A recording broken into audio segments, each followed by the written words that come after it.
The value-added manufacturing, which we do, used to have, I was the founding president of the BC Council Value-Added Wood Processors in 2000.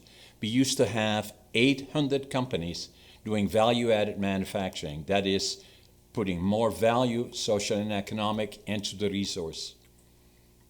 We had 8 associations, 800 companies. Less than 25% of them are remaining due to policies, mainly provincial, but also federally, and again, softwood lumber. At one point, what would happen is that secondary manufacturers would pay on input of the fiber. Give me an example.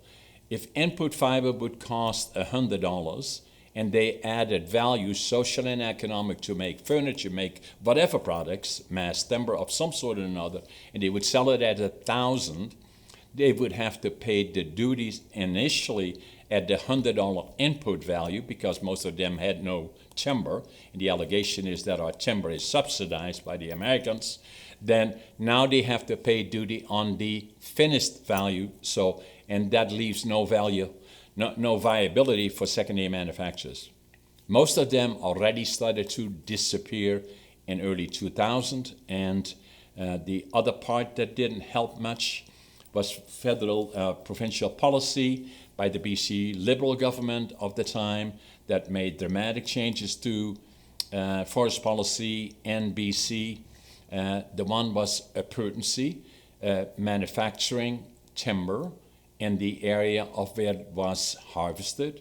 And so more and more of the sawmills were concentrating in certain areas rather than manufacturing in the cities or in the regions where the timber was grown.